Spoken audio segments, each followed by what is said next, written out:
and I call for a 2 minute breath.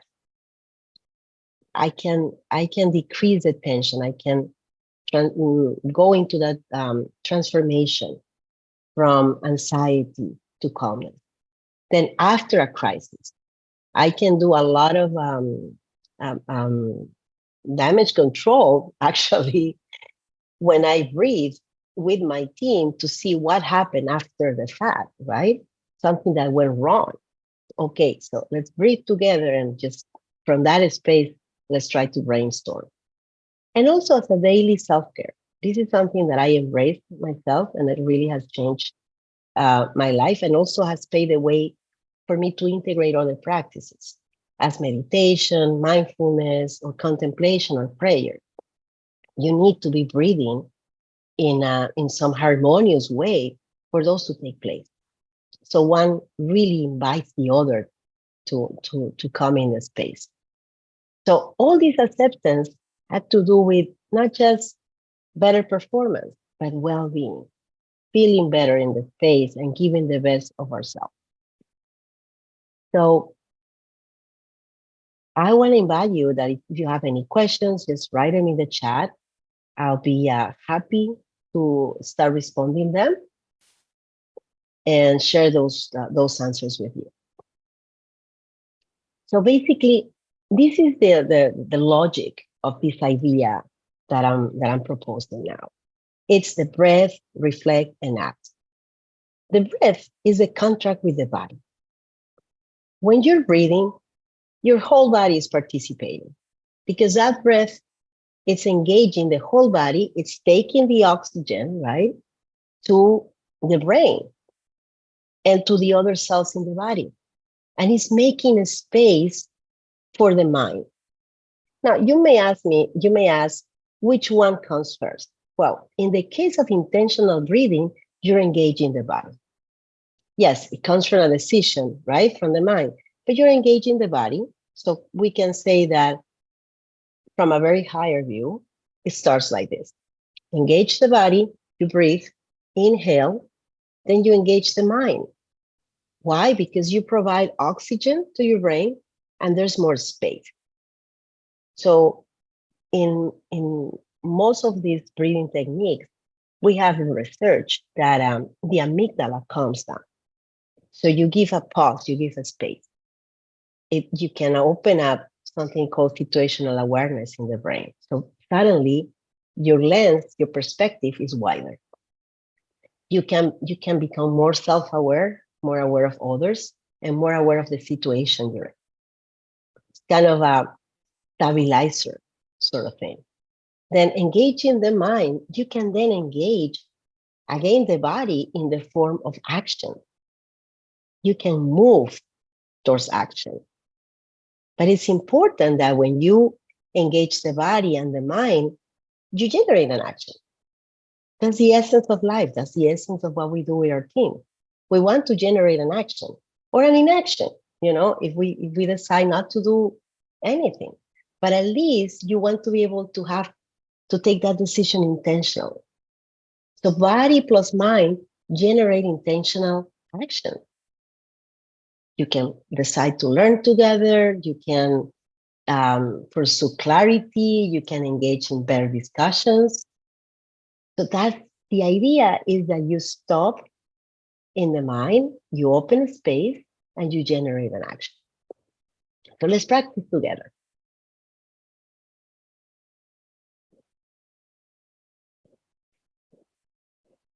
So one of the techniques that I brought to you today, it's very simple.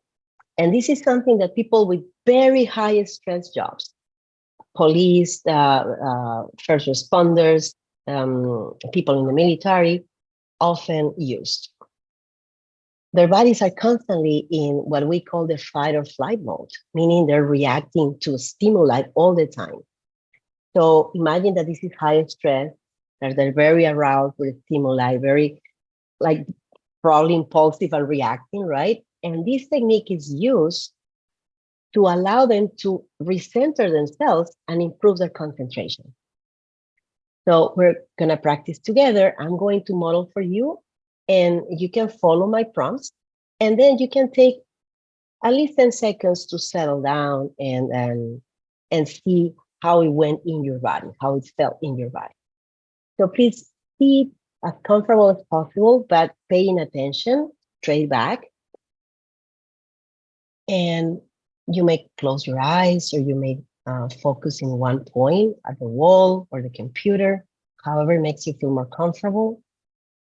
And we're going to start practicing this technique that has 4 steps. Every step lasts 4 seconds. So it's 16 seconds. This is not going to take forever for your team.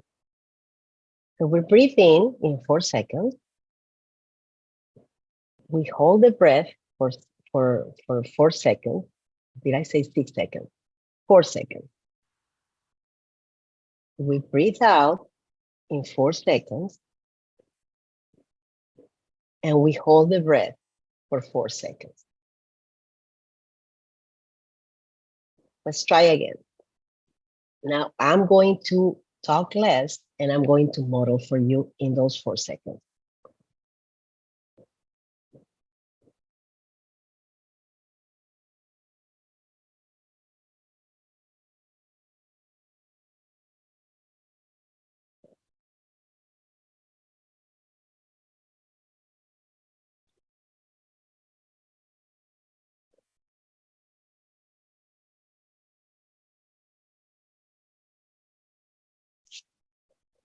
So you can decide to do this with your team at the beginning of a meeting, or invite them to take breaks, or in between topics.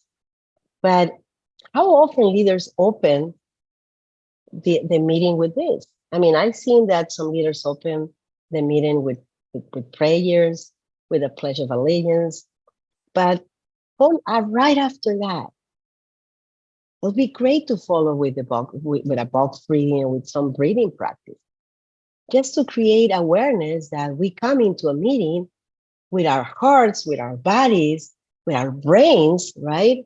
And with our lungs, with the whole body. It's a mind-body contract. So here are some best practices. And I encourage to go back to the video and review this and practice. This is the most basic type of breathing, intentional breathing that you can practice anywhere where you are getting annoyed at the supermarket line or in traffic. You can practice this to the center and to start to center yourself and to the center the stress around you. So we're going to review some best practices, how to implement these in teams, and ways in which I found it's been very helpful and inviting for people to try this. So first, be clear about the purpose.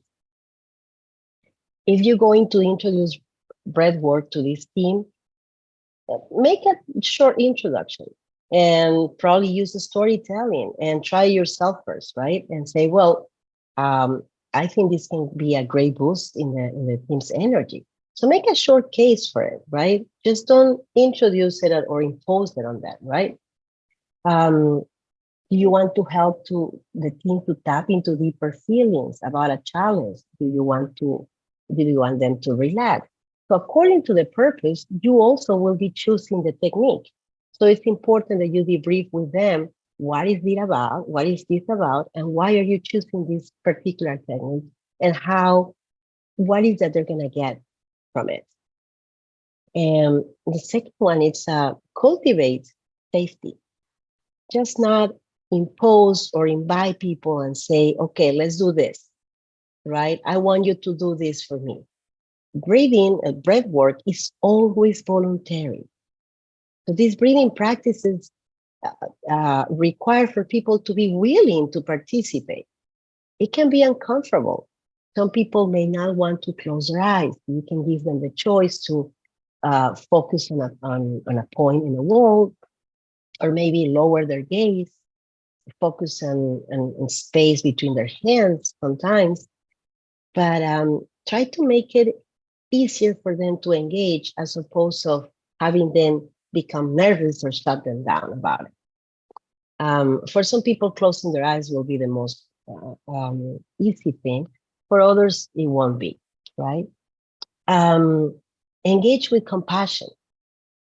And this is very important because this is about recognizing limitations and seeing every person as unique in their needs, in their ability to engage.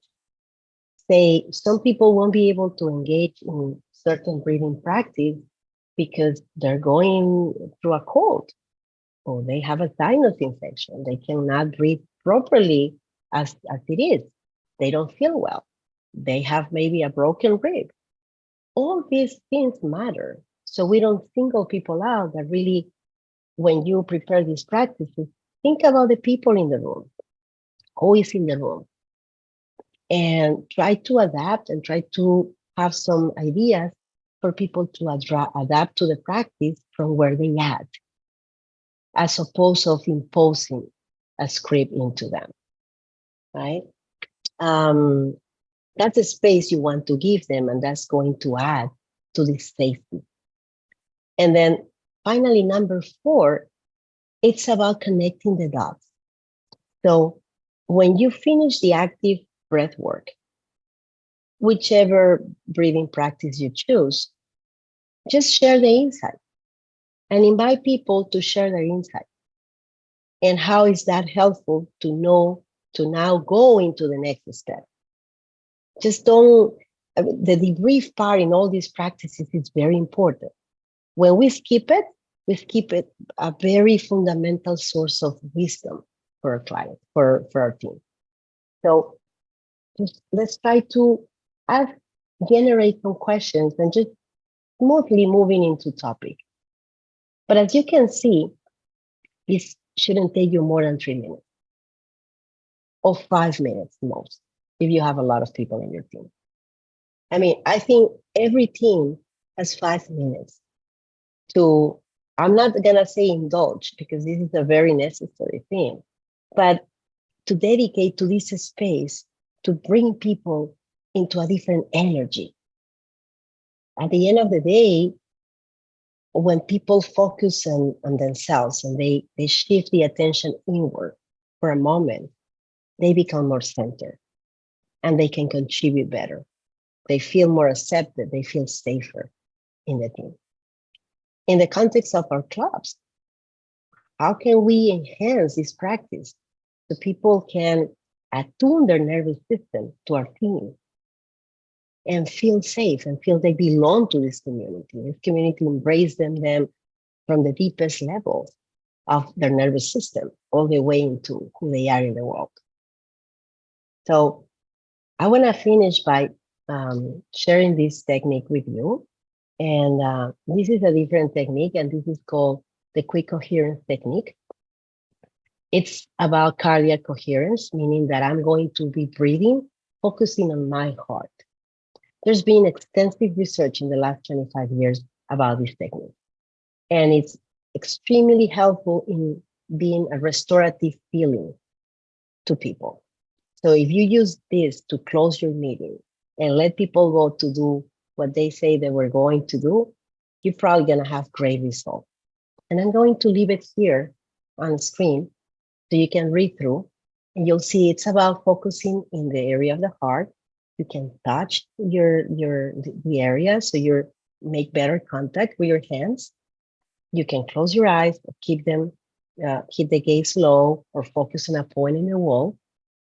And then start breathing through the heart, making your breaths more substantial than usual, like deeper, than much more intentional, like feeling really the weight of your in your head.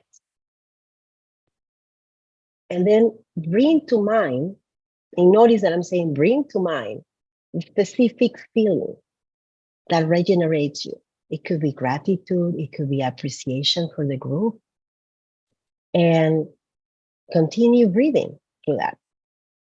In 1, 2, 3 breaths, sometimes is the most adequate, and stop. And then you can re-engage in the cycle. And you can do this at least twice, in a morning meeting or after a meeting. And this is a technique that you can practice before leaving home in the morning, or when you arrive home and you have to do the transition between the world out there and your family. So these are some of the techniques that we can use. And like I said, there's a lot of techniques out there that can be placed in different contexts that can be very useful for you. I've been happy to be with you, and I'll be happy to respond to all your questions.